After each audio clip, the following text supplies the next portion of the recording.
You are listening to the Tricorder Transmissions Special Episode 22. And now, here are Craig and Jeff. Hello again, everybody, and welcome to our 22nd supplemental log of the Tricorder Transmissions. We are your hosts, Jeff Hewlett. And Craig Cohen. And tonight we have one of our recurring guests with us on the show. That is our resident DS9 and Trek literature and a whole bunch of other stuff expert, Mr. Chris Ritzer. Hello, everybody. What's up?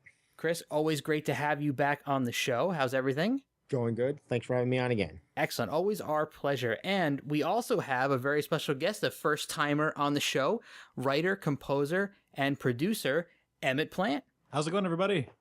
Great to have you here on the show, Emmett. This is your first time being here, and it's actually kind of cool that you wound up popping up on Twitter for this particular episode. And you, for the purposes of our listeners, I wanted to just throw out that you are a producer. You've produced over 20 some odd Trek audiobooks for Paramount. Yeah, well, CBS Paramount, they actually switched ownership of Star Trek between Paramount and CBS when I was doing most of the work. So hilariously, it was, we're going to do this through Simon & Schuster, and then everything's going to change. It was, I think, a hard time for the art people because they had to go change the copyright on everything before it got sent out. Oh, wow. I had no idea that all of that had taken place. Oh, yeah. Most recently, I've done How to Speak Klingon, which is available on Amazon, and that's where you should buy it because it's cheapest there. Yeah, and funny that you mentioned that because Christmas of 2013, Craig Cohen, my co-host on this show, actually gave me a copy of How to Speak Klingon for Christmas. So I have it here in my hands right now, and it's a very cool audiobook, and it has some buttons here that you can press as you're reading through it to learn how to speak some Klingon phrases. And I'm sure the audio quality won't come through very well over the microphone, but pretty cool stuff. So, Emmett, you want to quickly tell us a little bit about your work on that book? Sure. Yeah, it's funny because if you go through the book, it's kind of a children's book and you turn it page by page, and every chapter heading, which is really just 2 pages, has a sentence in Klingon that's read out loud. And it's got a little, electronic box with 3 batteries in it, and you can push the buttons and it makes the sound that you just made. Believe it or not, I think there might be a total of 3.5 minutes of finished Klingon on How to Speak Klingon. And it was 2 full recording sessions. So it was 2 full days. Actually, the recordings were done in Pennsylvania. So I had done a ton of Star Trek work previously, and I got a note from Dr. Lawrence Schoen, who's the head of the Klingon Language Institute. And he said, look, we're having a problem because we want to do this book with these guys, and they have a studio, and we have our guy who is fantastic at speaking Klingon, and we're going to have him in the studio there and in Seattle, and it's going to be great, except the guy can't do it, and now we're hosed. Can I come to your studio and do it there? And I'm like, well, sure, except that my studio's in pieces right now, and I'm moving it from Delaware to, Amish country in Pennsylvania. So I ended up just throwing everything in the car and going up there for a Saturday. Dr. Schoen is a really smart and clever guy, and just fantastic to talk with on any given topic. Like, he runs the Klingon Language Institute, but he's also a clinical psychologist. So a really smart guy, and there's no cultural reference you throw at this guy that he won't get.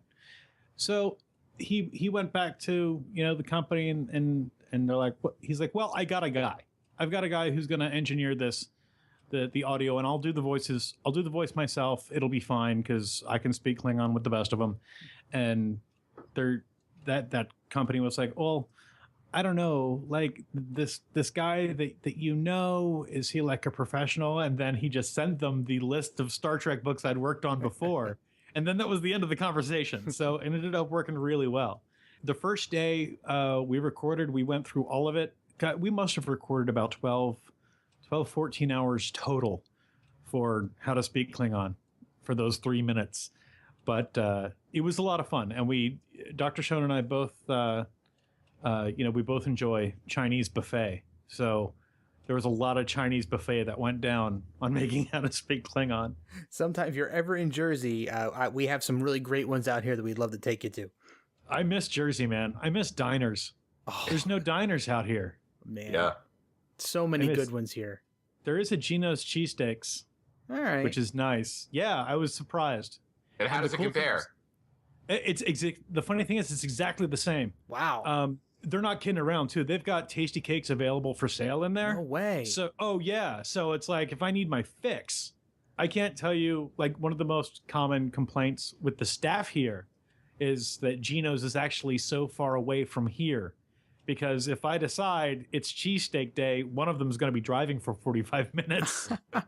But they love the food there, so it's good. And it's my executive producer Elena. She was born in Delaware County, so she was pretty much raised out here, but she still has Pennsylvania roots. So she likes to get a real cheesesteak once in a while too. So that's good. Always a good thing. So Emmett, I'm going to put you on the spot here. And Okay. I'm going to ask you if you would be willing to come back on a future show and talk more about your books that you've worked on. Yeah, sure. I mean, I don't know how much you need to know that Jonathan Frakes is very tall, and sometimes he stands too close to a microphone. I'm happy to come on and talk about whatever. The only limiting factor would be if it's something that I am contractually obligated not to talk about, which happens a lot. Well, so that sounds interesting too.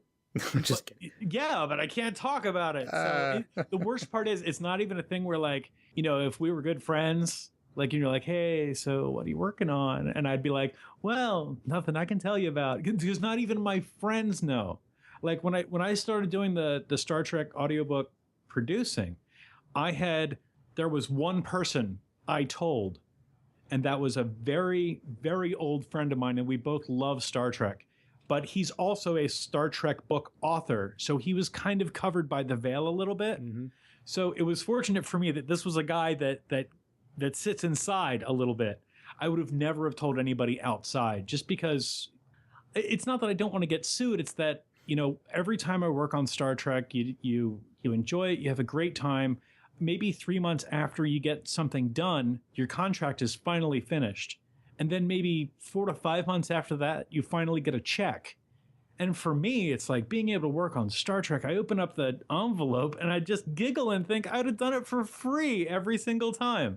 So I would never want to do anything that puts that in danger. Of course, yeah. Everything totally I do on Star Trek, it is a rounding error compared to my other income.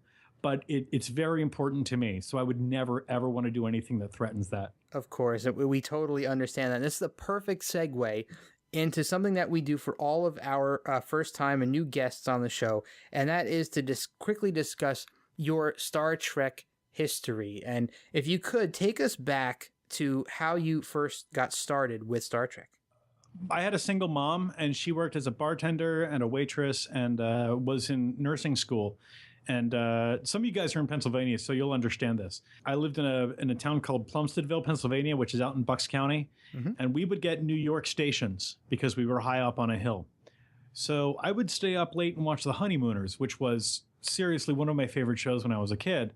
But because no one ever told me to go back to bed or to go to bed in the first place, Star Trek was on next.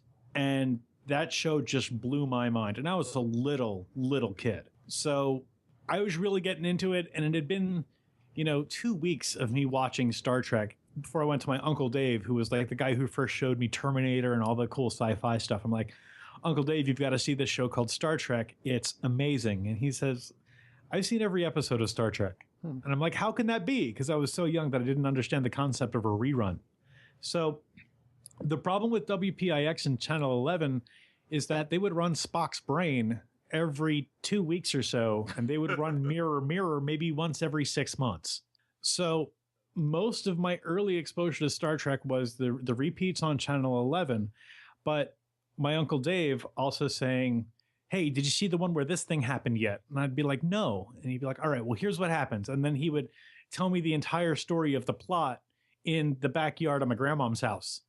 So the thing with Scotty and the Tribbles, and I'd be no Tribble at all, sir. Like, my first memory of that isn't Jimmy Doohan, but my Uncle Dave. So that's how I kind of came into the fold. Wow, that's a great story, and I think all of us can relate to that in some way, shape, or form. So, well, yeah, kids now got Netflix. They don't have to deal with whatever's coming on next or what episode's on next or wondering if it's going to be in broadcast order. which was a thing that we were concerned with once upon a time. But they're like, next episode, Netflix, and they're done. That's true. I think all of us can relate to WPIX because we were all in that central to northern Jersey area, Yeah. so we all got the New York stations. Yeah, if you are a Star Trek fan and you are also a really big fan of Clerks, I think we all share Channel 11. Yes. Many hours watching Channel 11. So, Emmett, favorite original series character? I'm always torn by this one. I love William Shatner, Uh-oh. but I also love Leonard Nimoy. Oh, man. See, yeah, it's for me. It's always tough. I think I have to go with Kirk over Spock. Oh. I seriously by one eyebrow. Oh. Like, understand that when I was a little kid, like all I wanted was Star Trek stuff for like the holidays, and it didn't effing exist No. at this point in the 80s. Like I couldn't get it. Didn't. My grandmom found a pair of footy Spock pajamas, like the onesies. Mm-hmm. She found a set of Spock motion picture footsie pajamas. And I swear to God, I wore them every effing day. Like I would pull my hair down and go into the bathroom and do the salute and work on my eyebrow raise. Wow. So, yeah. So, I mean, I love Spock deeply. But in terms of your favorite character, I think the kind of like stone-faced ingenuity, you guys can bite me factor, definitely Kirk. Yeah. Oh, man. Craig Cohen Sorry. is officially winning this contest now. Oh, would you take bets on what I was going to say? Well, no, we always ask this question of all of our guests, and it's 99% of the time it's Kirk or Spock, and Kirk is now ahead, I think, by a couple of notches. Excellent. And Craig is a Kirk guy, and I'm a Spock guy. Okay. That's So- fine. I don't, No, nothing think wrong with you- that. Yeah, I think if you were said, I think my favorite original series character is the Horta. I think we'd have some issues. No way. know? Devil in the Dark's my favorite original series episode. Hey, I love the Horta, but she can't be your favorite character. She's not. Spock is. But so, speaking of favorite original series episodes, yours is? Who Mourns for Adonai? No, really? Wow. Yeah, absolutely. Amazing. Yeah, no question. When I was a kid, I was really into. My mom makes a joke. If it came into the house and it was printed, I'd read it.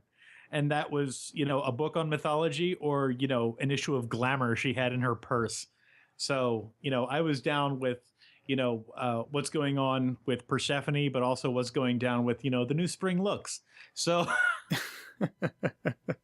for me, the Who Mourns for Adonai is really important. And I realize it's goofy, a big green hand holding the Enterprise in space. Like, yeah, I know. I get it. I understand that. But think about what it says about our gods. Not only because he's actually Apollo. Mm-hmm. It's not as though he's an alien pretending to be Apollo. He really He's is. not an alien who has, encountered us and is trying to match your primitive brainwaves to what I can put together. It's like, no, he's Apollo. He's actually a god. And that's a pretty strong message to a kid that you're also telling about, God and Santa Claus. You know what I mean? So it's like, maybe it's all special. Like, can I say that word? I apologize. Sure, no problem. So for me, it's like, whoa. So all these people before, they had their gods, and all these people now, they also have their gods. Wait a minute, I call foul. And that's a really important episode for me. The other episode I love is Mirror Mirror, but not for the reasons you think. Oh, that was a baited question. So what are the reasons? The very beginning of Mirror Mirror, everyone wants to get to the goatee stuff right away, which, Henry Recognizer, I can't argue with that being awesome television. I think it spoke volumes when they're down on the planet and they're talking about this resource that everybody wants, right? And they won't give it to Kirk because, he would use it to fuel what they would consider to be a warship. Mm-hmm. And he's like, yeah, we want your stuff. Give me your stuff. And they're like, no, absolutely not. You would use it for war, and we're not cool with that. And then Kirk says basically something to the effect of, that I could kill everyone on the surface of this planet to get what we want, right? Mm-hmm. He's like, yes. and you can if you must. And Kirk's like, that's not who we are. And for me, that is extraordinarily powerful. And I think about that every single day, because it's not about what you have the ability to do. It's the restraint in what you choose to do and the way you choose to be and who you choose to be. And for me, like, I swear to God, it's the first 4 minutes of Mirror Mirror. And it's probably it's one of the pieces of television that's always remained with me every single day. Brilliant. Every day. Brilliant. I think that's the power of the original series. Oh, definitely. Yeah. So many moments like that in the original series. So tonight we are changing our format slightly. I think all of our listeners are used to our supplemental episodes being either interviews or discussing particular episodes of Star Trek in depth. But tonight, I think this is going to be a little bit different. We're going to be discussing the Klingons as an enemy and as a race in the Star Trek universe. And I think it was probably a couple of months ago that Chris Ritzer and I were on one of our fast food pilgrimages. Is that right? Pilgrimages? Is it pilgrimages or pilgrimage? I don't know.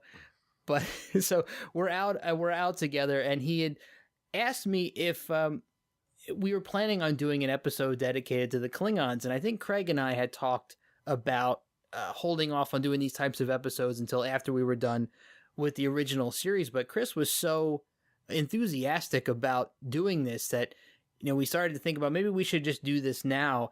And I think coming across Emmett on Twitter and his involvement in the How to Speak Klingon book kind of were the catalysts on making this episode happen. So what we're going to do on this episode is that each of our panelists here, all four of us, are going to take turns presenting our own topics around the Klingons, and then we're going to discuss each one as they come up. So we're going to kind of do this in a round-robin style type thing. And so since the genesis of the show was Chris Ritzer's idea, I thought we would start with Mr. Chris Ritzer. Okay, first thing I'd like to talk about is, and this is a pretty wide-ranging topic, is Klingon history and culture throughout all of the series. Wow. I don't think there's an alien race in Star Trek, maybe not even humans, that have such a fleshed out history and culture as the Klingons do. I mean, you really get to learn about ancient past with them with KLS. That's brought up through all the series, pretty much, starting in the original series. You get into their cuisine, what they eat, what they drink. I really don't think any other race is this fleshed out as the Klingons are. They even more so even than the Vulcans. They really always intrigued me. They had a lot of depth to them, and throughout all of their incarnations, I think they've been the most consistent alien that's been portrayed. Like Romulans, they've kind of bopped around a little bit because you never really knew too much about them. But Klingons, they've been at the forefront pretty much from the beginning, and they've always been my favorite aliens. I don't know about you guys. Interesting topic there. Emmett, what do you think about that? I think he's definitely right. I think we know more about the Klingon Empire than we know about the Romulan Star Empire, certainly. But a lot of that speaks to the Romulan character. Their phaser banks are labeled diplomacy. They're very much a fire and forget kind of culture.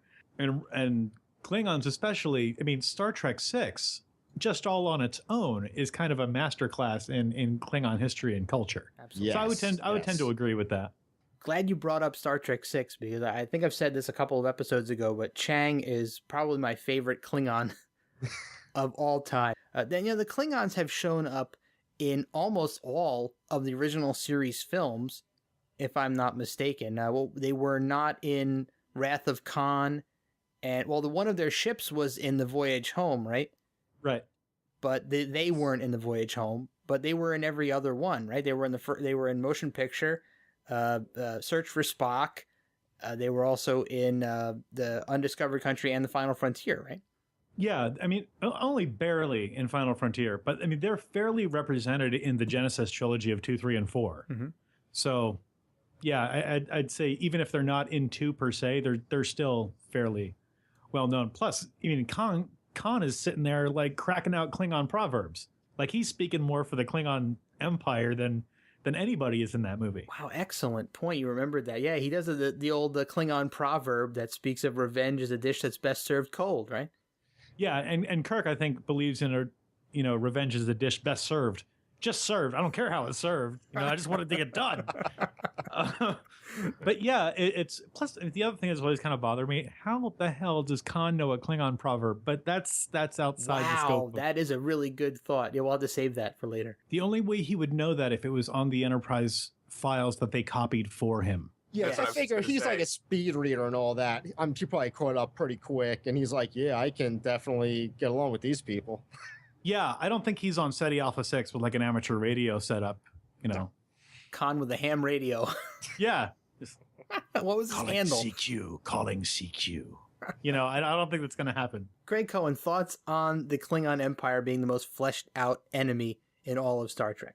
Yeah, it's kind of neat because if you really look at the representation that Klingons got in the original series, there's only a handful of episodes. So it's really interesting that whoever decided to explore that race when it came to movie time, and then of course Next Gen when they introduced Worf, really should be given a nice hearty pat on the back, because they took a race that had a lot of potential for expounding on backstories and really did craft an amazing culture. I agree. And, just to lend a little more to Chris's presentation there, is that, the original series is not known for consistency and for continuity, but the Klingons, whenever they appeared, were pretty consistent from episode to episode. Even though there were only a handful, they pretty much stayed true to the original vision of the first time that you saw them. So I think from an original series and beyond perspective, they were definitely the most consistent enemy race. Yeah, without a doubt. And I think Kang and Kor are two all-time classic Trek villains. How they were portrayed, and even Koloth too, to an extent. They just did a fantastic job, and you really got a feel for how Klingons thought and acted and how they went about doing things from all those actors. They all did a fantastic job. Let me gently suggest Arn Darvin Yes. as well. Yes. Spoiler, guys. Spoiler alert, that guy's a Klingon. Yeah, and he comes back. Yes. He comes back Yes. later to get his revenge on Kirk back in Deep Space Nine, right? Yes, Yep. that's right. Indeed. So that was a great a piece of continuity wraparound there in a different series. So I love this because I'm a total dork, and it's like I work on Trek, but it's not often that I get to really dork out about it as well. So it's nice. oh well, prepare for more dorking. We've got plenty more to go. 'Cause Excellent. You're up next, Emmett. What do you got for us? I actually prefer the original series Klingons to the Next Generation era of Klingons. Mhm. And I'm not talking just because Worf gets beat up all the time, and he does. Like, Worf gets beat up by everything. Like, I wouldn't give Worf good chances against, I don't know, John Belushi or something. Like, very martial character, knows a lot of crazy moves, has a bat'leth of his own, but wow, he gets beat up a lot. He was always the guinea pig in Next Generation. Whenever they had to prove the power of an enemy, it's like, okay, send up Worf against him and get his ass kicked, so you know you have to take this guy serious. Right, I felt really bad for him. It's a Klingon litmus test. It's like, well, do we think this thing's going to kick our ass? Let's send Mr. Wolf again, Let's find out. The security officers, just toss them. Although I guess he was kind of security / tactical. I don't know. And they saddled him with the kid who was probably worse than Cousin Oliver on the Brady Bunch. Yeah, he was definitely, well, it's funny because he was the kid on Family Ties too.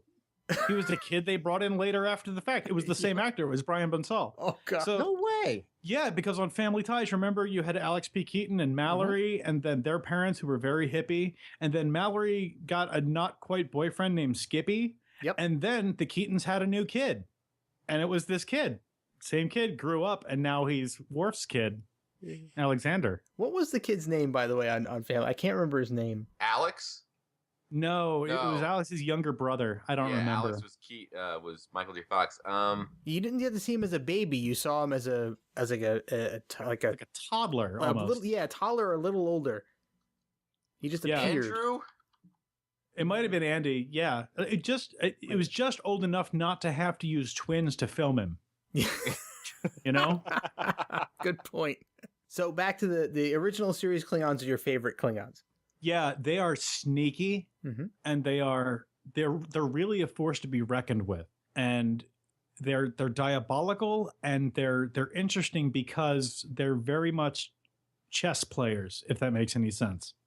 Oh yeah, they're way more cerebral than the Klingons in Next Generation and in the series after that. Yeah, I think when you start to broad brush them as like kind of focused on this honorable thing, and you just want to turn them into space samurai, there's a certain amount that I agree. I mean, don't get me wrong, you've got to do something, right? Especially if you're going to have one of them be on the bridge. But I liked it when the Klingons were a little sneakier, a little more terrifying. It said a lot to me that the Klingons were actually the people you're up against in the Kobayashi Maru. And the reason Kobayashi Maru works out so well is because they spring a trap. And that's something you kind of see going on in the original series a lot. It's not just that, you know, the Enterprise wanders into a place and a Klingon comes in and starts shooting. It's like, no, there's always this weird kind of like beginning game, mid game, and end game to the Klingon Empire. Even though, you know, Kirk does kick their ass every time, there's still a strategy to what they're doing. And I really like that a lot more than the we will fight for honor. It's like, no, dude, I won't even fight for pie. Like, you got to give me a better reason to throw a punch than like, oh, he said something bad about my family. And he said Kalis went to a summer resort. And, you know, it's like, I'm not willing to fight about that. Like, that's not my scene. But I like the chess playing Klingons a little bit more. I also love in the books, the Klingons are also fleshed out a little bit. And there's one with a Klingon engineer and his son. And the backstory talks about how, you know, this Klingon is very smart, but he's not really interested in martial combat. He's not really interested in Klinza. He's not interested in you know, conquest or, you know, stories of heroism. He just wants to, he's a smart guy and he wants to raise a smart kid. And that's his challenge. And I like the way that kind of stuff plays out a little bit. Wow, that is awesome. That I had always wondered, where are the Klingon nerds? You know, they're all warriors and tough guys, and you know, they're all ready to chop your head off with the batleth. But, you know, to be able to build the ships and fly around and transport around and build the disruptor beams and their communicator, there have to be Klingon nerds, right? Yeah, and there's only so much you can do by pulling stuff as war trophies. Do you know what I mean? Like, you might be able to get a cloak from the Romulans if you overpower them, but you have to overpower them with something. You might, you know, someone's got to be forging a batleth, and that's got to be someone who knows something about like metallurgy and forging. And there's a lot of kind of backup skills. But the other thing is, like, the way Klingon ships are designed are very, very true to that kind of species, where it's like you've got a crew of what, maybe 12 and like a Katenga or something like that. It's not a lot of people on any particular given Klingon vessel. So the idea of, you know, our people are a little bit more expendable, our ships are a little bit more expendable. We have kind of exposed radiators on our ships. The plasma cannons on our ships are mechanical, like you saw in the movies. So there was a little bit of that. It's like, you know, these guys aren't exactly on the cutting edge, but it is important to recognize that they're also a warp-capable species. So... Exactly. You know, Chris, you've read a lot of the Trek novels. Is there anything in there that you recall about the Klingon engineers or the Klingon nerds or any Klingons that were not necessarily, you know, full on warriors? Yes, you have Klingon engineers are brought up. There's Klingon Academy intelligence. Murders? No, the ones I read were they were written by Keith DeCandido. There was a trilogy of books. Then there was one that wrapped up that series, and then there was a Next Generation book too. And it all had to do with a particular crew of a Klingon vessel. And you got like the broad spectrum of Klingons and that. So it was nice to see. It wasn't just all warriors all the time. You got to see them more on a day-to-day level, which was really cool. And it really opened up their culture a lot more too, and it was, they were fun reads. Yeah, maybe Chris, if you could give us the titles of those books Yes. afterwards, so I can get links to the books for the show notes, so people who are listening could pick up copies of those books. So Craig Cohen, thoughts on the original series Klingons being Emmett's favorites versus the Next Generation and Beyond? It's cool. I can definitely dig it. I mean, you can always make the argument that you'll never outdo the original, and I think there's some great performances in those original series episodes with actors that didn't really have much to go on in terms of what was expected from Klingons. So there's some real interesting stuff that goes on there. So I can totally get down with that. And, this is original series show, so we're definitely on board with that opinion. Yeah, so Emmett, welcome to the show. Thank you. I appreciate it. It's nice to be here. I like to be where everybody agrees with me. That's why I run a company. The original series nerds are on your side. Excellent. That brings us to Craig Cohen. Any topics on Klingons that you want to bring up? Yeah, I wanted to talk a little bit about the starship vessels of the Klingons, starting with that D7 class in the original series and then graduating all the way up to the Bird of Prey that we saw. And not to jump ahead, but even looking at the Bird of Prey and the music that it inspired in the movies really sort of defines those vessels for me. And I always thought from the youngest age that as iconic as the Enterprise was, the Klingon vessels had such a great look. And, that original series D7 class, it's got the basic outline of what would become the Bird of Prey, but the Bird of Prey really opened it up, and they designed a ship that really matched the fierceness of the Klingon race. Those ships are badass. Yes.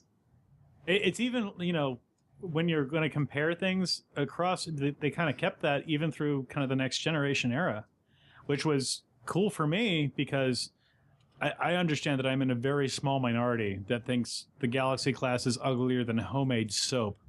But the Klingon ships were always badass. Always. Every single time. And they looked terrifying. They looked scary as hell. Even when it was some guy shooting a satellite because it was, target practice, it still looked badass. Mm-hmm. And all the interiors being red light on absolutely everything, that's badass. Yes.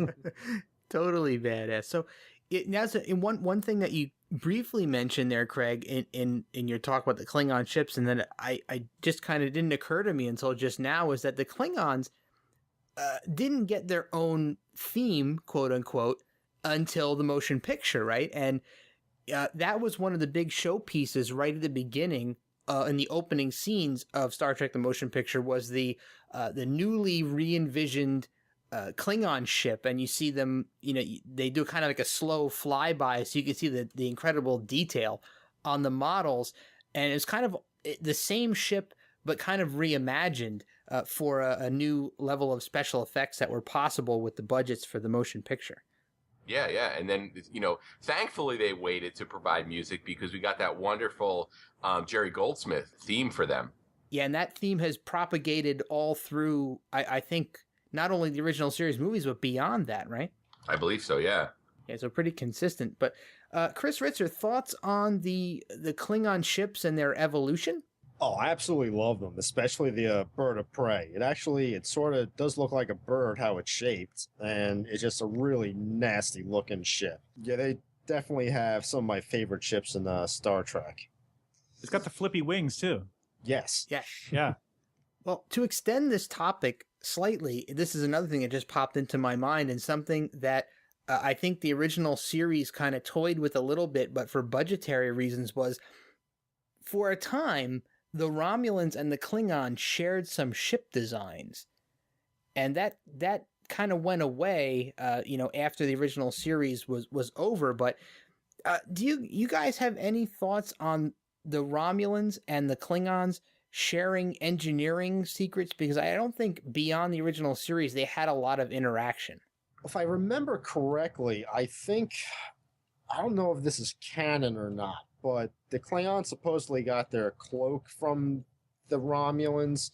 So I'm guessing maybe this was happening around the same time. They were actually doing a little bit of work together, but yeah, obviously that didn't last too long because they're like blood enemies in the next generation. They hate each other. Yeah, I think it got was, we have this one model that we can shoot from a different angle. Mhm. We're going to make that a Romulan ship this week. Yeah, why not? You got to remember, Star Trek season 1, Sulu is dying on this planet and everyone's super cold and he's got this dog unicorn as an alien. And dude's going to die because the transporters are not working, right? Mm-hmm. That's like, all right, well, let's send a shuttlecraft. But we can't because there's no model for a shuttlecraft. We haven't built the set yet. Mm-hmm. So you don't see that until second season. Yeah. Oh, that's great. It's actually Chekhov brought a shuttlecraft. So that actually kind of segues well into a topic that I wanted to bring up. And I think that this is not necessarily only Klingon related, but I think the Klingons being the iconic Star Trek adversaries, especially through the original season and the original crew movies, is that they never really seemed to explore what else was going on in the universe. So it was always the Federation versus an enemy. But did the enemies themselves have conflict? So what would it have been like if we explored the Klingons versus another original series or beyond enemy? And I know Chris Ritzer and Craig, you would not, you're waiting for me to mention this, and you'd probably kill me if I didn't. But what would it be like if the Klingons had a conflict with the Gorn?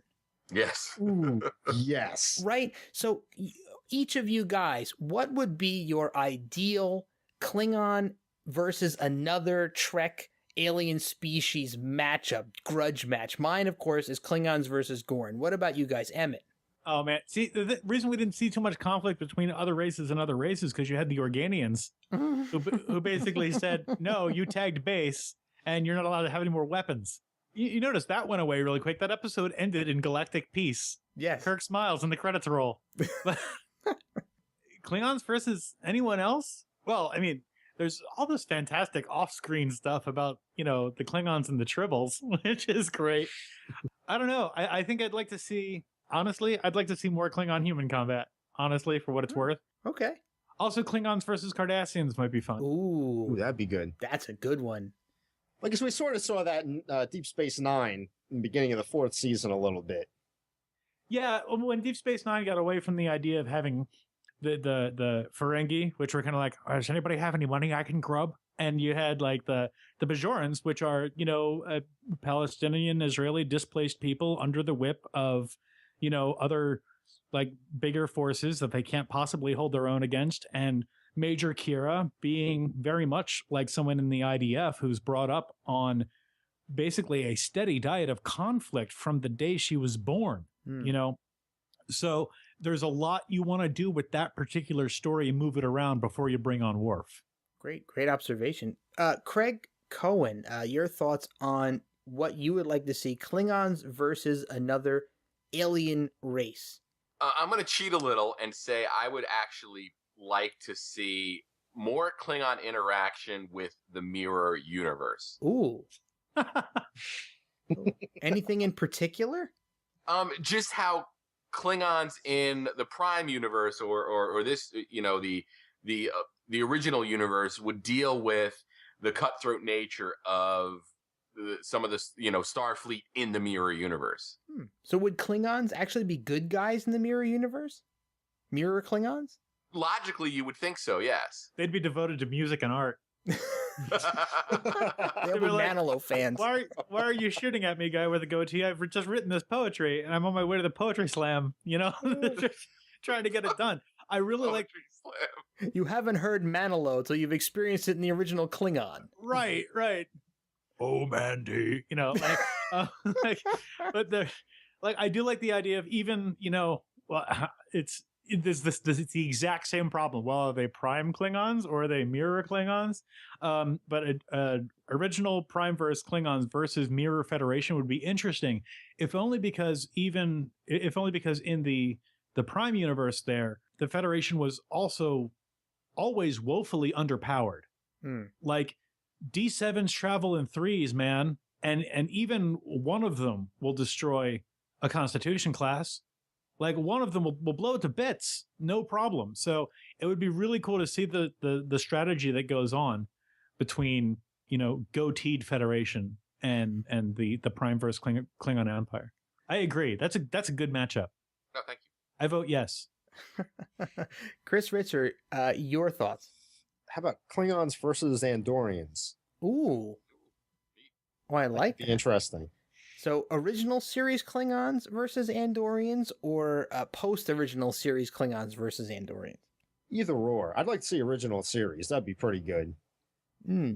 Interesting, because the Andorians, I don't think the Andorians really didn't get enough play in the original series either. In fact, I think you might have seen just as many dead ones as you saw live ones.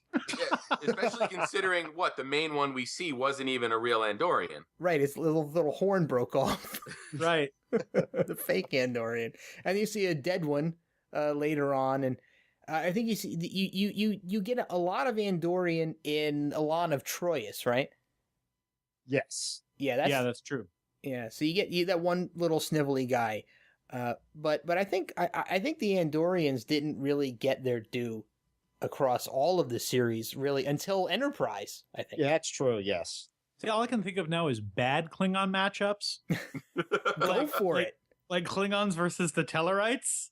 Oh, Like, we're going to attack your planet. No, you're not. Shut up, shut up, shut up. The Klingons would have so little patience. I think the Tellarite Empire would be laid to waste in like 10 minutes.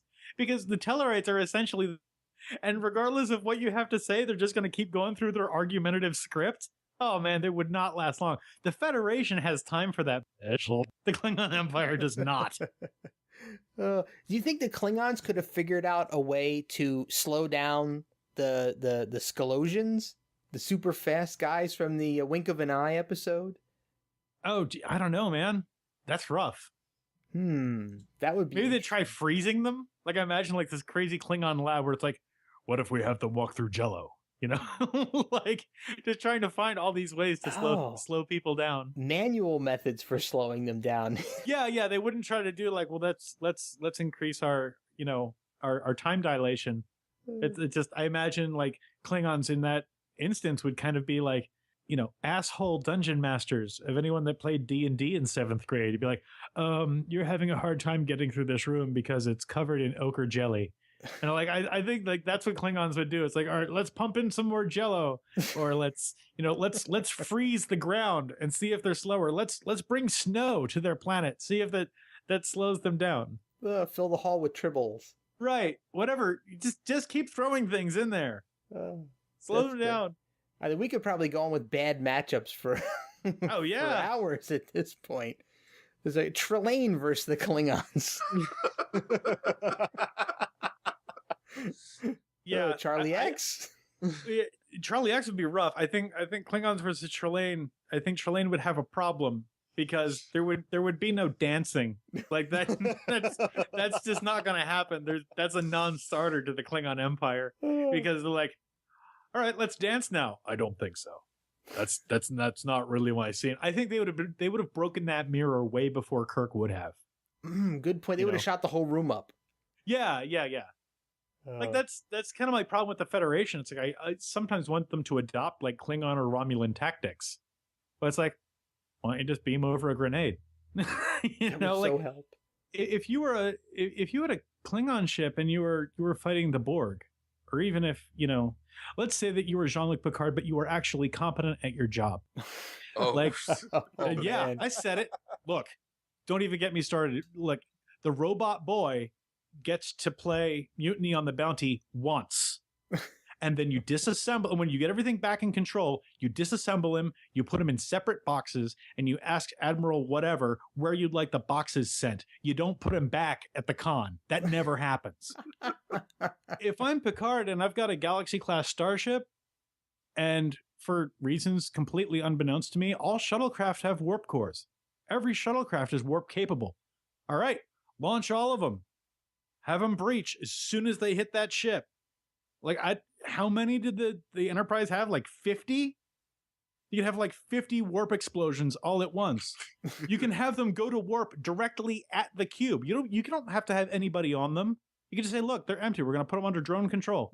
We're just going to throw shuttlecraft at this effing D6 until it explodes into flame. But no, that's not what happened. I don't think that the Borg have the same amount of clout that they do anymore, because they got pretty much beat down by Janeway in half of Voyager. So yeah, I think they that's a whole nother topic. They took one of the best enemies that they ever come up with in Trek and completely neutered and castrated them. So wrapping back around, since we've all gotten a go, so to speak, Chris Ritzer, do you have a second Klingon-related topic you'd like to put forth to the group? Yes, the appearance change from the original series to the newer series. They improved the makeup. Yeah, in the original series, they really didn't do too much with them. I mean, your main Klingon, like Kor, Kang, they'd give him some halfway decent-looking eyebrows, the nice stash and goatee, and they put a little bit of effort, but all of, like, the underlings, it was just pretty much maybe some slick back hair with some grease in your hair, and that was about it. And so I was definitely a fan of the new and improved Klingons in the motion picture. And sometimes I guess like the cranial ridges have gotten a little bit ridiculous here and there, but I think the movie Klingons are really well done, I would think. So we have two spur-offs from that presentation that immediately popped into my mind, and I don't know which one to go with first. Maybe the one that may spur the shortest conversation first, and save the one that'll spur a longer conversation second. So the one that pops into my mind first is the transition from the original series to the motion picture Klingon. So in the original series, the Klingons spoke perfect English, and in the motion picture, you get thrown into the fray and the Klingons are subtitled and speaking their own language, and they look completely different, and there with no explanation whatsoever. Emmett, what are your thoughts? Man, I wanted to care, but I got to be honest with, well, I think one of those things in retrospect, you look back at that movie and you're like, well, the Klingons were awesome because it was really long. It was a really long movie. But it's the idea that, like, I kind of think of it two ways, because on one hand, it's like, well, that's not what Klingons look like, and that's not what's up with the Klingons. But on the other hand, I'm like, oh, we get to see the bridge of a Klingon ship. Woo! Like, I was so happy about that. So, like, it's the little things that please my nerd mind that I was completely fine with it. I didn't care that they had, turtle heads or whatever. I thought they looked badass, and I thought they looked dangerous. And then you see them, lit up like a Christmas tree when V'ger gets little nuts. Yeah, and all three of the ships get completely obliterated, and the Klingons don't appear again until Star Trek 3. By the way, I wasn't far off. The Vulcan Academy Murders is actually a sequel to the book called The Idic Epidemic, and that's where your Klingon engineer is. Ah, excellent. Both by Gene Laura. Excellent. I'll make sure to put them in the show notes for this episode for anybody who's interested in picking those up. Craig Cohen, thoughts on the first time you saw the newly re-envisioned Klingons speaking a completely different language in the motion picture? You know what? I can't really recall what my feelings were. I think I might have been too young to even make the connection that they were either the same race or there was a connection there. But retroactively, I can say, I think if you look at the leaps that the series made between the original series, the animated series, and the movies, what happens to the Klingons is kind of logical, and we don't question some of the changes they made to, like, the uniforms, for, say, the Starfleet uniforms that make no sense in comparison to the original series and the movies that came later. So just upgrading the Klingons and making them look more alien and giving them an alien language is definitely an upgrade, and definitely a welcome addition to their evolution. Yeah, I agree there, because a lot of it's like, well, the Enterprise looks like this now, True. And it's like, oh, okay, so we are kind of prepared from the get-go to see new things in the universe we know. Yeah, the Enterprise having been refit between the supposed end of the 5-year mission that we never got to see the last 2 years of, unless you count the animated series as canon. versus the original series Enterprise. So a little bit of a different view. Everything changed slightly, and it was, budgetary things that made it change a lot. But, there really wasn't a lot of explanation. I'm really glad for the motion picture uniforms. Could you imagine my Spock pajamas if they were, Science's blue? I liked them as a little gray. That was good. And I'm also glad the Spock pajamas weren't Spock's Kazwan Kolinar ceremony robes. Ooh. I wouldn't even have been trying not to get my ass kicked. Well, it'd been a nice bathrobe anyway. Yeah, that's true, with the Vulcan lettering on the front in gold. Yeah, that's kind of hot. I'd wear that now as a smoking jacket. Hello, ladies. Show up at the bar in that outfit. Yeah. So the second topic, and I think this is more controversial, is that the explanation for the Klingon appearance change was kind of alluded to by Worf in the DS9 episode, where he said he didn't want to talk about it, or something they didn't want to talk about. But then it got pretty much completely retconned by Enterprise. Outsiders. Right? Yeah, exactly. So Worf didn't want to discuss it, but they kind of retconned it and made it have to do with the Khan and the what were they calling them, the augments, right? Right. In Enterprise. So that was a little bit controversial, and I'm not sure. I've kind of run into only a handful of people who I thought who came across as being grateful that they explained it, but most people that I know that are Trek fans kind of wanted that to stay ambiguous. So what do you guys think of that retcon? Are you okay with it? Are you glad that it happened, or do you wish that it didn't happen? Emmett, what are your thoughts? I'm totally fine with it. It's important to understand, and I think it's Chris who's the book guy. Yes. They go into a lot deeper into Klingon history in the books, and the augment, or the augment virus, being something that being a genetic mutation that the Klingons actually introduced themselves because they wanted to be better warriors. That was kind of a parallel with, it's Star Trek. Everything's got a parallel to everything else. So when you're looking at things like Major League Baseball and steroids, you need to compare that to the Klingon Empire and what are they willing to do to be better warriors and be better at battle, and to give themselves the best edge they possibly can on the game that they're playing. I think it's extraordinarily relevant, and I think it's really cool. As for if some people don't like that explanation of the augment virus and stuff like that, hey, that's fine. I can't argue with you. There's a lot of stuff about Star Trek that's inconsistent and weird, but if there weren't those inconsistencies, I wouldn't have cool stuff to talk about with you guys. So I kind of take it as a kind of a rolling thunder. It's all right. It works for me. Wow, excellent. Great way to look at it. That's pretty awesome. Chris Ritzer, thoughts on the retconning of the Klingon appearance?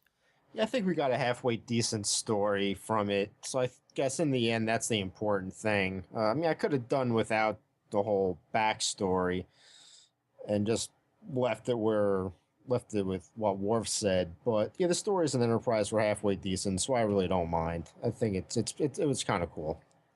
Yeah, I think as far as backstory, I'd rather have less information about the augments and what Klingons did to themselves with that ability. If you're going to pick a line to throw away on the one where they talk about what happened to the stupid foreheads. I want to go to the one where they killed their gods. I want to know that one. Tell me that story. I'm all about it. Maybe that's some fan fiction we can write. Oh, no. No. So I'm kind of one of those people who's a little bit conflicted, and I'm not sure if I'm saying that I'm okay with the story because I was so happy that the last 2 seasons of Enterprise were so good as opposed to the first 2 seasons, and maybe I was giving it a pass because of that. I was kind of put off a little bit by the Dr. Soong being kind of wedged into it and having that whole, the Brent Spiner Data Dr. Soong connection from the from the Next Generation and the Next Gen movies kind of shoehorned into the Klingon mythos, but I hated that arc so hard. It was very much like, let's get Brent Spiner back on Star Trek. How are we going to do it like this? And it's like, oh, come on, guys. Like, it's just naked. It's naked. It's brazen. It is was very brazen bran. It is brazen bran. That is Very how brazen it is. It's 2 full scoops of Brent Spiner. Like that's what you're trying for, and it's like that's just naked. That's not good. But on the other hand, I have to tell you, I ignored the hell out of Next Generation when it first came on. So did I. I couldn't stand it. It's like, wow, this is super boring. This is not the Star Trek I grew up with. I'm gonna go on to do other stuff. And a friend of mine named Steve at school, he was like, hey, you want to go do something on Saturday? It's like, I can't because Star Trek The Next Generation's on and I have to tape it. And I'm like, there's timers on VCRs, dude. You can figure out. He's like, no, you don't understand. My parents are both out of town this weekend and I cannot not tape this episode. I will be in the deepest of shit if I don't record Star Trek when it's on this weekend. There are the timer on the VCR is set. There are also 2 different alarm clocks to let me know that it's time to tape Star Trek, and the blank tape has already been provided. So I can't not do it. And I'm like, dude, I like Star Trek too, but it's a TV show. Just let the timer get it. Don't worry about it. He's like, dude, Spock is on this weekend. Whoa. And I'm like, what? And then, like, again, like the 2 scoops of Brent Spiner, I was hooked. I'm like, Spock is on. I'm in. I'm absolutely in. You know, I had a friend that didn't get into Next Gen as much because there was no Vulcan. So when Enterprise came on, she was like, yep, I'm in. I'm in for this all the way. I'm in all the way on this. So I think I hated that arc, but so much of the stuff they got to, like we got to see Vulcan's Forge, we got to see a Salat that wasn't animated by Filmation. Like it was exciting. I liked it. But that Sung arc, come on, and it was long, man. Was it 3 episodes? Yep. Oh. Since Emmett is in agony over this, Craig Cohen, your thoughts on the Enterprise retcon of the Klingon appearance? I'm fine with it. I was never one of those people that felt like it needed an explanation, because I think it's one of those things where as we talked about the differences between the movie and the original series, is you just make assumptions that they're gonna update things. So it never really bothered me. I just assumed it was one of those things where you could even go back and watch the original series and just try to imagine the ridged foreheads and the additional makeup. So as being something that never really bothered me, the retconning, didn't bother me too much. I'm not invested either way in the history of how Klingons became Klingons. So I think it's cool, and I think for everything it attempted, Enterprise at least had its heart in the right place. So you got to give them points for that. I agree. Yeah, so plus they had some of the best of the book writers. Like they had Judith and Garfield Reeves-Stevens writing for Enterprise, and they wrote like my favorite Star Trek novel. So I can't blame them for that at all. Awesome. So Craig Cohen, sticking with you, do you have a second Klingon-related topic you'd like to throw out to the group? We kind of talked about it in the I guess the introduction to the episode, but the fact that they have an actual full-fledged language, which is something that a lot of fictional races do not get. So how cool is that? Helps pay my bills. So one thing that's really funny is with Star Trek products or anything, when you're talking about what is essentially $1 billion franchise, you have these thick contracts that say you can't talk about anything until these conditions are met, right? Like a friend of mine did a novelization of a movie for Disney, and he still can't talk about it because those conditions are not yet met in the contract, even though the book is for sale on Amazon and the movie is out.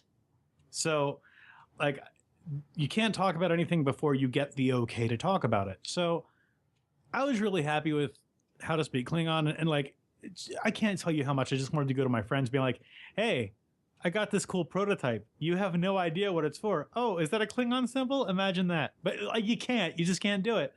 So I was really excited to talk about How to Speak Klingon when it finally came out. So the day that you could finally order it and it was finally okay to talk about, and you got the letter saying so, I went on Twitter You know, I'm like, hey guys, I'm really happy with this book that came out.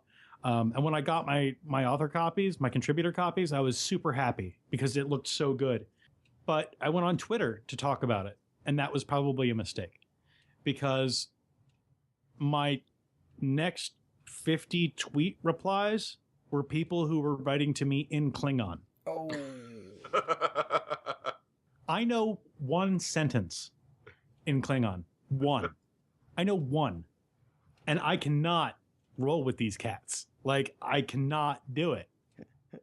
Like, my limit is like Nuknech, which is, you know, what do you want? Or, you know, the Klingon greeting. But all I got is Klingon hol vijat lachpe, which is I don't speak Klingon. And that is the only Klingon I've had to know at these cons. But all these people were going buck wild, like just throwing Klingon at me. And I'm like, guys. But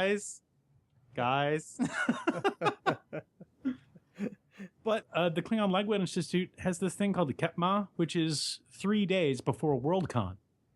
And it is 3 days in which all of the attendees speak nothing but Klingon.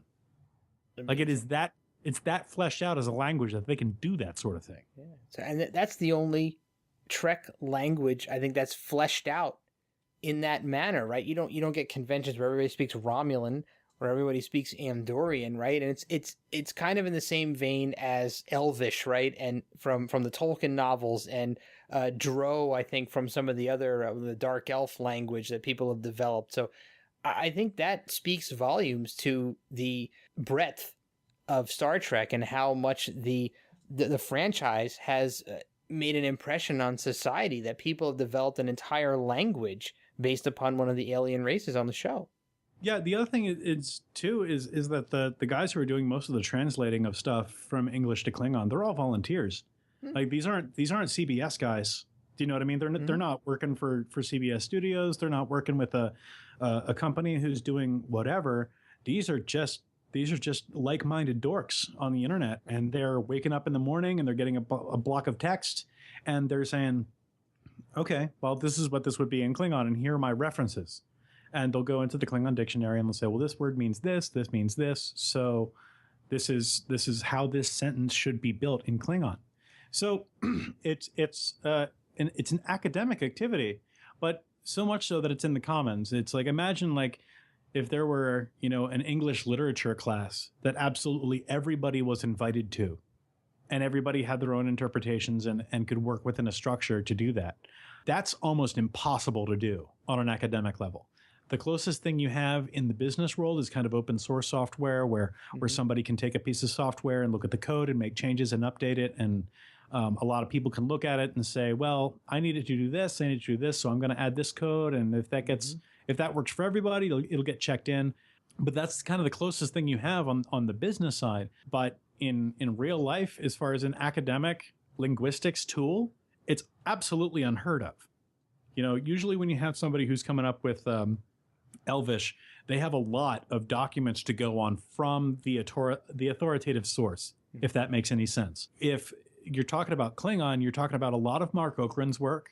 You're talking about a lot of Dr. Schoen's work and a lot of the people that have just kind of sprung up and been like, I'm a Star Trek fan. I'm also into language. And that's going to happen a lot because there's a lot of English lit dork humor in Star Trek. Like in Star Trek 6, when Gorkon's talking about the undiscovered country, he's not talking about the future. He's quoting Hamlet, and he's talking about death. And he's talking about death for the Klingon Empire. That's what's next for us, right? But everybody at the table understands what's going on, and they get really uncomfortable. And then he says the future, and they're like, oh, great, thank God, give me more Romulan ale, you know? But if you are a language dork, and if you are a language dork, you're going to be attracted to Star Trek in the first place because Khan is Moby Dick. And, you know, you have all these different parallels and analogies that go throughout the series. You're going to get paid off very well by Star Trek if you are a literate person. So it makes sense that group of people would be able to do that kind of thing with Klingon. But understand that the Klingon language that you see and hear is, by now, a vast majority simply fan work that's been adopted into the canon. I love that you mentioned Moby Dick, because one of my favorite Trek episodes is Obsession, where Kirk becomes Ahab. So that's Right. I guess a topic for another discussion. But my second topic actually for this is going to be, and Craig's is a perfect segue into this, mentioning that the Klingons have their own language. One thing that always kind of stuck out to me about Star Trek as a whole, and it's not just the Klingons that are this way. It's every alien race in all of Star Trek that I've ever seen seems to have one language that prevails among all of that species. So the Klingons all speak Klingon, the Romulans all speak Romulan, but if you look at present day Earth, we have, I would venture to say, well over 100 languages spoken, distinct different languages on this planet, either dead or still living languages. And it's amazing to me that all of these different Star Trek races have been unified under one common tongue, whereas we can't seem to do that in present day Earth. So was that a thing? Was that a convenience on the part of the writing of Star Trek, or is that some sort of a future vision, as a lot of things that Gene Roddenberry originally envisioned and the writers of the original Star Trek and beyond had envisioned? What do you guys think about that? Chris, any thoughts? Yeah, I think it's sort of both. Yeah, I think it is a convenience in a way. Otherwise, they have to really flesh characters out in their entire culture even more. And I do believe, however, if you're going to go out into space, you're going to meet a bunch of other species. I think you would want one unified language. I mean, unified for the entire planet. You don't want to go out there with a bunch of different ones. It would just make things sort of confusing. Good point. Craig Cohen, any thoughts on that? I actually like your sort of retcon, if you will, on saying it was possibly Roddenberry attempting to show how connected we are in the future. So I kind of like that. I probably don't think that was the intention, just because I don't think it was thought about that deeply. But you've definitely got me thinking about their languages in a different way now. So the only reference that I can recall, and I don't know if this is considered canon at all, but I believe that in the first Star Trek J.J. Abrams reboot movie, I think Uhura makes a reference to knowing all 12 dialects of the Romulan language. I think that's the only the reference I can remember that differentiates different versions of an alien race language. Emmett, any thoughts on that? Yeah, I think there's kind of an issue where I think you're debating enough with NBC censors. I think if your bad guys slip into another language, everyone's going to change the channel. So I think it's pretty much a conceit to the medium, if that makes any sense. Mm-hmm. But to be fair, like, I've spent some time in Japan. Everyone speaks English. Everyone I know from Germany speak English because it's the language of business. So, if you want to kind of get on board a global economy, every Chinese person I know speaks English. You know what I mean? It's not as crazy as it sounds. But there, on the other hand, like, we have seen stuff like when you had Tuvok, it's like, why is there a black Vulcan? That's kind of weird. It's like, no, it's not weird. We have a planet of different people and different colors. Why would a black Vulcan be weird?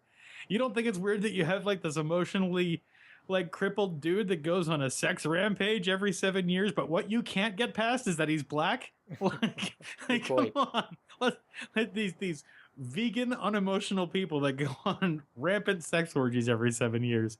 And it's as though it would be less alien if they did CrossFit. You know what I mean? Like, but yeah, I think there's probably a little bit of, I know in the Klingon language they've talked a little bit about a warrior's tongue versus kind of like a regal tongue. Like they would speak in terms of in French you would have a kind of a familiar language, and then you would have a formal. And they talked a little bit about doing that with the Klingon language. But by the time Next Generation came on, throw it against the wall, because that's never going to happen again. You have this very English actor with a very English accent playing somebody called Jean-Luc Picard for reasons beyond understanding. But I mean, Jean-Luc Picard is French. Mhm. He's French. He has a winery. You know, he's absolutely French from stem to stern. But he talks like this. You know, like point. it doesn't make where'd the French go? I don't know. But on the other hand, it's like, you know what? You know, LeVar Burton, born in Germany, he's not speaking German on Star Trek. So it's just, I think that I think there's just too much effort and work to go into displaying different kinds of alien dialects on screen that don't put audiences immediately to sleep. One of the problems that they're having right now in terms of screenplays is that texting on telephones is how people communicate. Mm-hmm. This is how common people communicate on a fairly regular basis.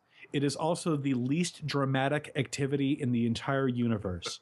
Mm-hmm. To show Very someone true. typing, to show someone texting on their phone, it is so boring. And it's gotten to the point now where there's movies like, why didn't, you know, if you ever, there's this guy, I don't know who it is, but they do these reviews called Red Letter Media. And Yes. they do reviews of Star Wars movies and Star Trek movies. And They did it's- Mr. Plinkett, the full length commentary for Phantom Menace, which is just worth the $2.99 they're selling it for. I saw it when it was free, and that stuff, especially the Star Trek movies, sometimes after a con, and it's like the Dead Dog Party, and nobody has to work until Tuesday. I'm like, guys, just come over to my house, and we will watch all of the Mr. Plinkett Star Trek reviews. And I feel that way because there's movies now, and you would think, why wouldn't you just text? I saw in an earlier scene you had a cell phone. Why aren't you using it? That doesn't make any sense. And that's the worst part is that's my internal monologue now, is that Mr. Plinkett voice. So Yes. yeah, so there are things that are inherently dramatic. A fist fight is one of them. Texting is not. Typing is not. Even writing words on a page is not a terribly dramatic thing, which is why Shakespeare in Love showed very little writing. So, Well, Emmett, you know, your contributions to this episode have been very, very great, and we're very glad to have had you here with us for this discussion. And now that we're kind of winding down, and we have time for one more Klingon-related topic, and I think you're the final one that hasn't contributed to. Do you have a final Klingon topic for us? no, I mean, seriously, I wasn't prepared for anything, but you guys are definitely my people. Like, Awesome. I could toss any Trek reference at you guys, and you're like, oh yeah, but what about this? And you have to understand, like, this is the kind of fan group that I kind of grew up in. So this for me doesn't feel like it's nice when I don't have to do these things wearing the producer hat or the composer hat or even like the Star Trek person hat. I really like when I can just dork out with guys like you. So this has felt to me like 3 a.m. at a con and not like, oh, notable Star Trek producer Emmett. Like, I hate that. So this has been super fun. I really enjoyed it. Oh, excellent. We've had a great time, too. Thanks so much. So does that mean you're willing to come back on and do more of these with us? You guys have been really fun. Hell yeah. Awesome. I'd be happy to. Like, it's nice because I like being in the position I'm in because I can talk to you guys about stuff like this. Like, I think if you're a Star Trek actor, they have a much different view of their job than mine. You know, like they've got to memorize scripts. They got to go in. They got to put a costume on. They got to get in front of a camera. They got to be in makeup for 4 hours. And then maybe at 2 a.m. they can go get a Slurpee, you know, or anything they want off the rollers at a Culver City 7-Eleven. Like, but for me, I kind of grew up as a Trekkie. So this is super cool. I would totally come back. Excellent. So let's go around the horn here one last time for closing thoughts before we sign off on the Klingon. So Chris Ritzer, this was your idea, and I think it's turned out incredibly well. Any final thoughts from you on the Klingons? Oh, just one more question for everybody. Oh, Who's your favorite Klingon? oh, I already answered that. So Craig Cohen. He who did Christopher Plummer play? Chang, yes, I'm sorry. Yes. That was my answer. Oh, That was my answer. So Craig and I are both in the Chang camp. Emmett. Man, I like. Oh, see, this is kind of like I don't have any children, but it's like if you had a favorite one. Don't say Which one would Alexander. No love for cousin Oliver. No. But God, I wish I could say someone like B'Elanna Torres, but I wish that character were just actually realized in a meaningful way. And I feel bad because Roxanne's awesome, and I wish they would have done something more than that. Than like have her growl and punch something. I do like Martok. Okay. I also like Gowron. I like Gowron especially because he knows he's playing the game. Like, he's like, look, guys, I know that we're going to play this honor family garbage bullshit. I know that this is the way the game is going to be played, but for right now, I'm in charge and you can bite me. And I appreciate that about him because he knows what Worf is going to strive with later, which is this thing about honor is just garbage. It's just a way to control us. And Gowron's like, yeah, and I'm the one doing the controlling. You have a good day, Mr. Wolf, So I kind of like that about him. But yeah, I do like Chang, but I like Gowron too. This is rough because I really like a lot of them. Tough call. Chris Ritzer, favorite Klingon? Martok. All right. So 2 Chang, 2 Martok, huh? I'm also a really, really big fan of J.G. Hertzler as a person.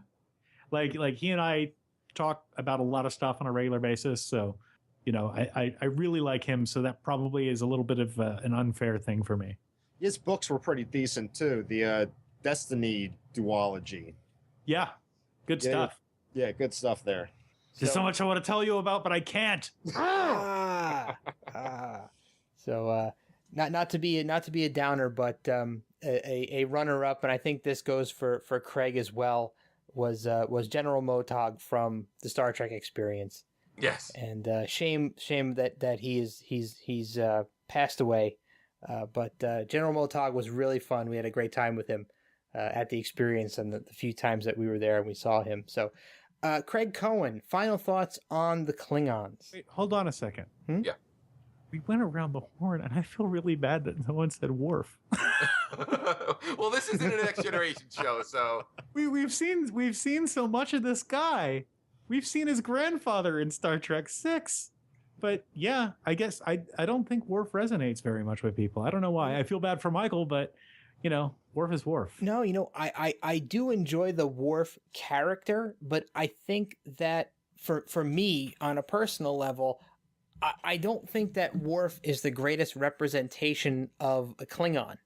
And that's why I enjoy, I love Kor, I love Kang, and Chang is, for me, was the epitome of the warrior / tactician Klingon. Yeah. That's why I love him so much. He's got such a great way, and Plummer was phenomenal in that role. And if you're like me and you have a mom, the last podcast I did, I talked about my mom a little bit, and she listened to the podcast. She's like, I like when you talk about me. I don't like when you talk about other stuff. I'm like, okay, I'll just do another hour on you. But, if you've got someone in your family who really likes the sound of music, you might be able to get them to watch Star Trek VI. So, good point. Excellent point. I hadn't thought of that. My grandparents were humongous Sound of Music fans, and I had to watch that with them many, many times. So I'm very familiar with the adventures of the family Von Trapp. I also love Kruge. Yeah. Kruge, Christopher Lloyd is Kruge. Oh, he's fantastic. Yeah. Oh, plus one of the best lines in Star Trek is like, because I wish it. It's like no, because that's what you want. F you, Kirk. And I like that. He has an ignominious end going over the side of a cliff. Yeah. Shatner's got his big boot on his head. Sick and tired of you. Yeah, he's a great Klingon, and and again, he's a good tactician. And Shatner can speak Klingon very well. Apparently. Choi Chu, there you go. You know what he can't do? He can't do the Vulcan salute. No, he can't. Neither I can do it with both Zachary hands. Quinto. Me too. But I mean, I grew up on that. If I couldn't do that, I'd have a problem. Yeah, I think that was a test of myself as a child. I was tested by my uncle whether I could do it with both hands. Zachary Quinto can't do it either, so. Oh, well. He'll get there. He's being mentored by Nimoy, so he'll get there. So Craig Cohen, final thoughts on Klingons? I think a lot of really great heroes, for lack of a better word, are defined by their villains. If people think about Batman, they think about the Joker. Yep. And I think Star Trek is very much the same, whereas people think about, Starfleet and they think about Klingons as their enemies. And I think that's really a testament to the power of the Klingons overall and their ability to really capture people's imaginations and to, as we talked about earlier in the episode, really not have much going on in the original series and then developing in the movies and then getting a full-fledged Klingon on the bridge for Next Generation and going for there. So I think their evolution really speaks to the power and the popularity of the Klingons, and they're definitely worthy of this episode and this discussion that we've had. Excellent. And Emmett, your final thoughts on the Klingons? Don't believe them. Don't trust them. Let them die. Klingon bastards killed my son. I'll never forgive them for what they did to my boy. Great Shatner impression, by the way. Oh, you don't know the half of it. Oh, goodness. That's gotten me in trouble more than a couple times. Listen, all y'all, it's a sabotage. Oh, well, you know what? You guys know about that, right? William Shatner saying sabotage instead of sabotage. Oh, and it was a few times you did too. It wasn't just once. I mean, it was a few episodes he busted out the sabotage. So, a recording engineer has him in the room, and he's reading a Star Trek book, and he's like, Spock, sabotage the system. And he's like, yeah, could you go back a couple lines and could you say sabotage instead of whatever it was that you were saying? And Shatner goes, I don't say sabotage. You say sabotage. I say sabotage. Don't tell me how to do it. It sickens me. So that's a recording. That's available. You can go online and you can hear that of Shatner just taking the piss out of this recording engineer. Ooh. Oh, that's excellent. But this is also why the Beastie Boys song Sabotage is in Kirk's first scene in the 2009 movie. Really? Oh, right. Yes. See? I'm blowing your That mind. actually makes that a little bit more acceptable. Wow. Also, great voice acting in that movie is the cop. What is your name? Right? Like going after the little kid Kirk. Yeah, you know who that is? Who is that? That's J.J. Abrams. Oh, wow. Yep. See? I'm a font of useless information. Learn something new every day. Every episode. Well, I'm going to forego my final thoughts on the Klingons since I've had a lot to say. Come on, do it. On this episode. Do it. Well, all right. I'll provide some final thoughts on the Klingons, and I'll actually do it in the actual Klingon language. Here we go. Hope everybody understood that, and thank you, Emmett, for creating such a wonderful book. And I want to say I didn't write it. I was just an engineer, but it was so much fun. And I would have done it for free. So, and thank you for doing this podcast for free. My invoice is in the mail, sir. Oh, well, I didn't give you my address, so I don't know where it's going. But wherever it goes, I hope it gets paid. You give it to me in Quatlus, I'm just going to gamble it away on Triskelion. So, oh, nice. So, once again, thank you, Emmett. Thank you so much for coming on. This has been spectacular. And I have to leave you with one thing. Oh, please do. A project that's coming up, and I never take the time on these podcasts to pimp my own stuff because I don't think audiences care about it. Yes, they do. But I want to leave you with one thought about the Gorn. I need you to think about the Gorn. I always think about him. Every day of my life. I need you to think very briefly about Gorn Ramsay's kitchen nightmares. Okay, I'm thinking about this now. Just need to let that sit out in your brain for a while. Okay, I'm going to let it sink in. Time. And we're going to have you back to talk about this further when you're legally allowed to do so. Yeah, that's actually a studio project here, so you'll see more about that. But there's a lot to be seen with a lot of very fantastic Gorn stars, and they are on the way. Excellent, and I love the wordplay with Gorn stars. Oh yeah, you're already going there right now. You're going to gornstars.com to see what's up, and there's nothing there yet. So well, we've already talked about Gorn fan fiction featuring Gorn sex, and I got a lot of flack for mentioning that. That's super gross. What do they lay eggs? I mean, they're lizard men, right? Well, how do the eggs get fertilized? Gorn porn. That's terrible, and you are a bad person. Well, I already knew that, but thanks for pointing that out. Fair enough. I can't thank you guys enough. I had a really good time on this show. I'm happy to come back whenever you want. Oh, Awesome. excellent. It was our pleasure. Yeah. So we will put together something in the very, very near future for you to come back on. And thank you also to Chris Ritzer for coming up with this idea on our last Roy Rogers excursion. This is a lot of fun. Thanks for having me. Roy Rogers? Yes, Oh, Fred? No, yeah. don't tell me you have a Roy Rogers? We do. It's about an hour away from us, and we get together and we drive there to get roast beef sandwiches and chicken. Oh my God, it's been years since I've been to a Fixins bar. They still have it. Yes. They still have it. See, for a long time, like they had Roy Rogers just growing up in Pennsylvania where I was, but then it became like the only place you could get it was a place on the turnpike. That's true. Yeah. And then they're still there. There was I was walking in an office one time and one guy had a cup from Roy Rogers sitting on his desk. I'm like, where is there a Roy Rogers citizen? Like, I was pissed. I was like, where did you get that? And he's like, oh, I've had this cup for seriously 12 years. It's like, I need you to perish in flame immediately. No, before you guys go, tell me about this Roy Rogers. Where is this? Emmett, so there are Roy Rogers on the turnpike in New Jersey, but they are sham Roy Rogers. There is one and only They're like one. Roy Rogers Express or something. Yeah, there is one freestanding Roy Rogers in the entire state of New Jersey, and that is on Route 9 in Toms River. And that is actually one of the things that Chris Ritzer and I bonded over back in 1995 or 96 when we first met. We've been going there for long on 20 years, and that's one of the things that we really enjoy doing. And we've seen them go extinct throughout the state of New Jersey for years. Yeah. And the one in Penn Station, New York, was another destination, but that has since closed as well. So the free. So you're talking kind of maybe not even half an hour from Seaside Heights, right? Yeah, it's really close. Yeah. Okay. Yeah. Oh God. See, this is bad. I'm going to go back home and people are going to be like, hey, we're your family. Are you going to come see us? I'm like, no, I got to go hang out with these Trek dorks at Roy Rogers. Well, when you come home to Pennsylvania, you let us know. You know how to get a hold of us, and we will be glad to take you to Roy Rogers with us. Okay, but lunch is on me. Okay, well, we'll accept that.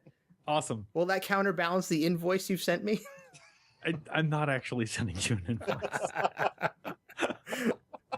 Oh man. No, I have staff for that. So. Oh. Just kidding. No. All right. None of that.